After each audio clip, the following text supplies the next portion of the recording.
La epilepsia es una enfermedad cerebral crónica que puede afectar a personas de todas las edades y, de acuerdo con la Organización Mundial de la Salud, es una de las enfermedades conocidas más antiguas y durante siglos ha estado rodeada de desconocimiento, de discriminación y de estigmatización. Vamos a ver la siguiente información. La epilepsia es un trastorno cerebral que se manifiesta por medio de crisis de convulsiones durante un tiempo, originadas por un accidente cerebrovascular, lesiones o anomalías congénitas. Estas crisis convulsivas son episodios de actividad anormal de las neuronas que pueden causar cambios en su comportamiento. La epilepsia ocurre cuando los cambios del tejido cerebral provocan que el cerebro esté irritable. Como resultado, envía señales anormales que ocasionan convulsiones repetitivas e impredecibles. Los síntomas cambian de una persona a otra. Algunas pueden tener episodios de ausencias y otras tienen pérdida del conocimiento o temblores violentos, ya que el tipo de convulsión depende de la parte del cerebro afectada. Y saludo esta mañana al doctor Juan Carlos García Beristain. Él es neurólogo pediatra. Hola Adri, buenos días, ¿cómo estás? Muy bien, doctor. Pues muy agradecida, antes que nada, con usted de que nos dé esta entrevista esta mañana. Vamos a hablar de la epilepsia. Claro que sí, Adri. Bueno, un tema muy interesante, muchas gracias por el espacio. Principalmente cuando hablamos de pacientes con epilepsias refractarias. Es un poquito complicado el poder platicar de esto, pero la epilepsia refractaria pues es toda aquella que no tiene una buena respuesta con los tratamientos antiepilépticos que tradicionalmente nosotros manejamos. Hay una liga en el mundo que se llama la Liga Internacional contra la Epilepsia, que define entonces la epilepsia refractaria cuando se utilizan 2 o más medicamentos y a pesar de ese uso de medicamentos no tenemos la respuesta que buscamos en los pacientes con epilepsia. A ver, yo quisiera empezar preguntándole qué es y por qué se produce la epilepsia. A ver, la epilepsia es una condición donde existen descargas, y como tú sabes, la comunicación del cerebro tiene 2 vías. Una comunicación que es una comunicación por una vía eléctrica que se da a través de las neuronas.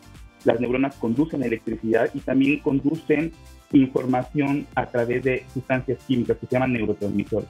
En el caso de la epilepsia tenemos un descontrol de esta actividad eléctrica, lo cual ocasiona descargas incontrolables eléctricas en un grupo de neuronas que en gran parte de los casos tienden a generalizar. Entonces, eso provoca o da como manifestación en la mayor parte de los casos un problema motor, movimiento, que es lo que ya vemos nosotros como una expresión clínica. Eso sería la epilepsia. Bien, ¿y cuáles son los tipos de epilepsia que existen? Existen diferentes tipos de epilepsia, depende de la clasificación que más utilicemos. Te repito, lo más utilizado es lo que nos va actualizando la Liga Internacional contra la Epilepsia.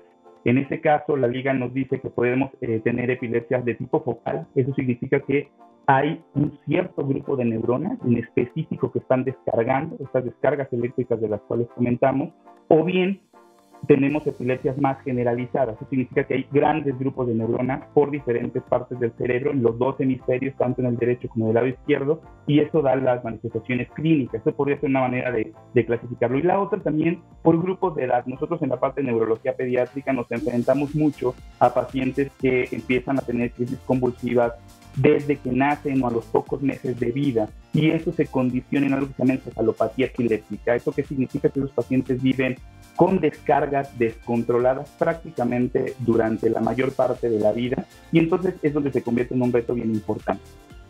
¿La epilepsia podría ocurrir como un resultado de un trastorno genético, doctor?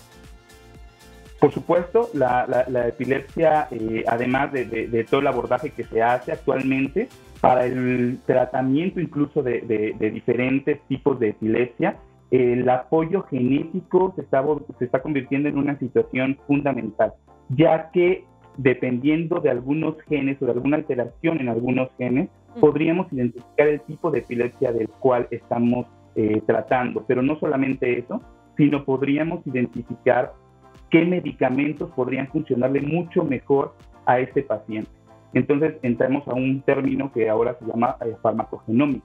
Y eso es lo que nosotros estamos intentando hacer cada vez con mucho mayor frecuencia, enlazar la parte genética con la parte terapéutica.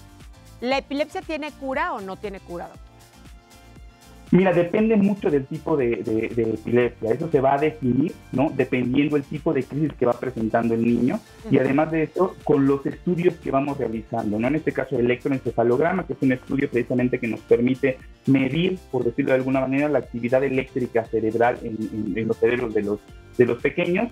La resonancia magnética, que es otro elemento fundamental en este abordaje de la epilepsia, que es un estudio para ver imágenes, ¿no? Finas de lo que sería el tejido cerebral adentro del cráneo, y eso nos logra llevar a una identificación de si existe alguna situación estructural. Eso puede ser alguna malformación, alguna situación en el tejido cerebral que pudiera estarle condicionando al niño la epilepsia. De todo esto, englobando el abordaje, podríamos entonces hablar de qué esperar. Si hablamos de que la epilepsia pudiera resolverse con el paso del tiempo, por lo regular hay algunas epilepsias que podrían mejorar en la adolescencia, etcétera, como lo que escuchaba en la cápsula que comentaban, la epilepsia de ausencia, que se convierte probablemente en la epilepsia con mayor frecuencia en los consultorios de neurología pediátrica. La epilepsia de ausencia tiene un buen pronóstico, por lo regular tiende a mejorar conforme pasa el tiempo y conforme el niño va creciendo. Sin embargo, y es importante diagnosticarla, tratarla, porque no sabemos en cuánto tiempo podría llegar a resolver. Entonces, depende mucho del abordaje, del diagnóstico preciso de la epilepsia para poder contestar si esto va a durar toda la vida o bien podríamos tener un escenario donde la epilepsia pudiera resolver. Sí, depende, ahora sí que no, como usted lo dice, ¿no? Depende de cada caso de forma individual, ¿no?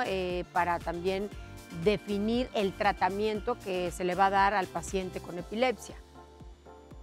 Claro, cada caso es distinto. Te comentaba yo al inicio, cada paciente requiere de ciertas valoraciones, de ciertos algoritmos diagnósticos que vamos realizando día a día en la consulta de neurología. Y el reto más importante, Adi, comentaban, la epilepsia en esta situación refractaria, que son esos pacientes que no dejan de convulsionar, que nos cuesta mucho trabajo llevarlos a un buen control. Estamos hablando que es 30% del total de los pacientes. Nosotros aproximadamente en el Hospital Infantil de México, redondeando cifras, podríamos recibir 10,000 pacientes al año. Entonces, de esos 10,000, 3,000 pacientes se podrían estar en esta situación de estos descontroles de crisis, estar convulsionando con cierta frecuencia. Y es donde se vuelve un reto, y entonces empezamos a echar mano de otros elementos que podemos utilizar independientemente ya de los fármacos, como en este caso podría ser la dieta cetogénica, o como tú has escuchado también, el uso principalmente en Estados Unidos de cannabidiol, etcétera, de otros elementos que nos apoyen junto con la terapéutica farmacológica para poder dar un mejor control a estos niños. Doctor, a manera de conclusión, yo le quiero preguntar a usted, ¿qué podemos hacer y cómo podemos ayudar a una persona que convulsiona, que está junto a nosotros, que se encuentra cerca de nosotros, que estas situaciones pueden ocurrir en cualquier momento y muchas veces o generalmente no sabemos cómo reaccionar, no sabemos qué hacer para poder ayudarles? Sí, Ari, es una excelente pregunta y te la agradezco. La verdad es que, como tú decías, probablemente los cuadros epilépticos, ver a una persona convulsionar es de lo más impactante que podemos vivir. Si nos impacta a nosotros como médicos, evidentemente para una persona que no lo sea es mucho más. Entonces, lo primero es poder guardar la calma, ¿no? Tranquilizarnos para poder asistir a la persona que está presentando estos movimientos involuntarios. Es importante saber esto. El paciente, la mayor parte de las ocasiones, no está conectado, no está escuchando lo que le estamos diciendo. No está consciente. Por lo tanto, no está consciente. Entonces, difícilmente nos va a hacer caso a una instrucción que nosotros le demos de manera verbal. En ese caso, lo que nosotros recomendamos es colocarlo en una posición lo más cómoda posible, donde podamos proteger la cabeza, eso es tomando la cabeza entre las manos. A veces, si nos pasa en el suelo, lo que hacemos es colocamos la cabeza en las rodillas, entre las piernas, y sujetamos gentilmente con las manos, con el fin de que con el movimiento no tengamos traumatismos en la cabeza. Después de eso, la recomendación es no introducir ningún objeto en la boca. Nada. Existe un general, ¿no?, que los pacientes que están convulsionando podrían atragantarse con su propia lengua. Esto no va a suceder. Si bien las crisis son tan fuertes que pudiera llegar a haber un sangradito porque se muerde el labio, se muerde la lengua, no va a pasar de lesionarse un poco la boca. No metamos cucharas, no metamos calcetines y mucho menos los dedos, Adri. No se puede meter nada a la boca. Nada a la boca. Nada a la boca, porque esos movimientos descontrolados de la mandíbula pudieran hacer que lesionemos a la persona que está asistiendo al paciente en este momento. Lo siguiente es poder colocarlo en una posición, eso sí, un poco de lado la cabeza, con el fin de que al momento en que se producen muchas secreciones, cuando un paciente está convulsionando, hay un saliveo excesivo, sí. Al momento de colocarlo de lado podamos permitir que la salida salga hacia un costado y entonces evitemos alguna situación de atragantamiento, pero más bien por la saliva, por la secreción. Entonces lo colocamos de lado, sujetando su cabeza para que no se golpee. Y otro punto importante, Adri, que nos sirve muchísimo a nosotros, es intentar tomar el tiempo de la crisis, las manifestaciones que está teniendo el paciente, si movió todo el cuerpo, cuánto tiempo duró, y una recomendación de la Academia Americana de Pediatría y de Neurología en estos procesos. Si hay alguien más que está ahí, poder sacar su teléfono celular, que tienen ya prácticamente todos una cámara integrada, y poder regalarnos una filmación de la crisis. ¿Esto en qué nos beneficia? En el diagnóstico, Adri. Podemos estar prácticamente por arriba del 80% del diagnóstico de epilepsia si nosotros contamos con un video que registre el evento y que nos permita a nosotros como clínicos poderlo ver en su totalidad. Para conocer las características y sobre todo la duración de esta crisis convulsiva, doctor, como usted bien menciona. Para conocer todas las características y qué ocurrió durante el evento, cuánto tiempo duró, etcétera. Y por último es comentarles que después de un episodio epiléptico, por lo regular los pacientes quedan muy agotados, Adri. Eso significa que les da mucho sueño, tienden a dormir muchísimo.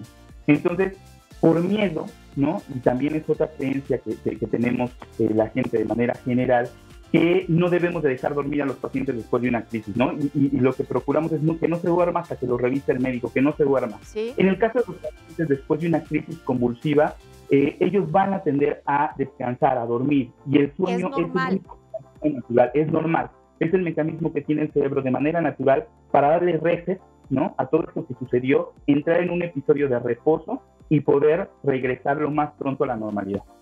Muy bien, doctor, le agradecemos mucho, de verdad nos ha sacado de muchas dudas con toda esta explicación que nos ha compartido. Muchas gracias. Adri, un placer como siempre. Muchas gracias a ti por el espacio. Muy amable.